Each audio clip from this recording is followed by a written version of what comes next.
Hey guys, this is Plush Mania. Today I'll be reacting to The Odd Ones Out Work Stories. The title of this YouTube video is for the Odd Ones from The Odd Ones Out is called Work Stories. Suo Boy. If you guys don't know who The Odd Ones Out is, make sure I'll put a link down in the description, and make sure you subscribe to The Odd Ones Out because he's a really good animator. But anyway, I will put it on full screen, and make sure you subscribe to me, hit the notifications bell, and the notifications bell will send you every awesome video that I make. Also, don't forget to hit that like button. Let's get started in 3, 2, 1, go. I think that everyone at some point in their life should work in a fast food or retail job. Not to improve their work ethic or anything, but so that everyone knows what it's like to have that kind of job. They wouldn't work in fast food their whole lives, maybe just like for 6 months, just so they get a feel for it. So with that, let's talk about the time when I worked in fast food. I used to work at a very small local sandwich shop. I don't know if any of you guys heard of it. It's called Subway. Our spokesperson was in the news recently. I don't know if you guys look at the news. Did you hear he got beat up in jail? I kind of want to meet the person who beat up Jared more than Jared. Not in person. We wouldn't meet in person, obviously. But like, he would be behind bars, and I would just look at the guy who beat up my spokesperson. How many people get to say that they beat up a fast food icon who is also a pedophile? Only one, and it's that guy. Okay, but seriously guys, working at Subway was probably one of the most easiest jobs out there. I don't know why I'm about to complain about it to you guys. Actually, working at Subway would probably be easy because all you have to do is basically just make the sandwiches and toast them or whatever, and you're done. And then you just put them in a bag and make the customers pay, and then it's that easy. Free cookies. And you know the comic with the Subways in Hell? I was actually working at Subway when I made that comic. I just think it adds sort of a little bit of value to it. You see, the owners, who were husband and wife, can you believe it, of the Subway I worked at owned 2 stores. One of the Subway stores was in a Walmart on an Indian reservation, because we have those in Arizona, and the other Subway was the Subway I worked at. And since the Walmart store was always busy, the owners would spend 99% of their time at that store. So I didn't really have a boss most of the time. On the off chance the owners did show up, they would just pick up some food, and then they would make sure I was making sandwiches the right way. And every time I made a sandwich in front of them, they would always find something wrong with it, without fail. It put on too many olives. Do you know, according to the Subway formula, you're only supposed to put on 8 olives on a foot long? 8! One for every other bite. That's just ridiculous. Can you imagine someone just counting out 8 olives? Nobody does that. I usually worked the closing shift, and at the end of the night, we would turn the alarm and we have 60 seconds to get out of the store. But one time I had the opening shift, so I unlocked the door. What kind of time? Why would you have 60 seconds to get out of your local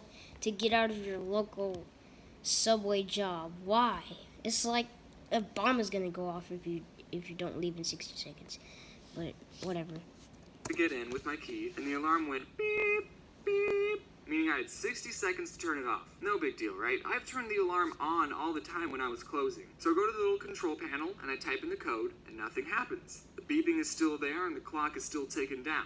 So I go, okay, I'm going to press each button very carefully. I'm going to make sure each button makes a beep when I press it.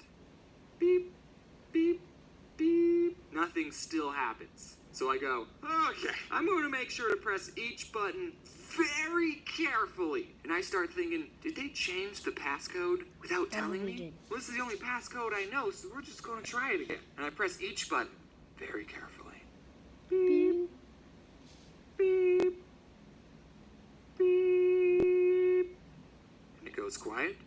And then the alarm goes off. I still had like 20 seconds left, but I guess when you get it wrong 3 times, it automatically assumes that you're a burglar. So while the alarm is going off, I look on the contact sheet for the owner's cell phone number, I step outside, I call him, and he doesn't pick up. So I go back inside, find the number for the other Subway store. They open an hour before we do. Someone picks up with their stupid voice, oh, thank you for calling Subway, I'm blah, blah, blah, blah, blah, blah, blah. How may I help you? And I go, hey, is Mike there? That's not his real name, guys, don't worry. And they go, just a minute. Yeah, sure, I have all the time in the world. The cops might be on their way, but take your time. So, Mike picks up. Yellow. Hey, Mike, this is James.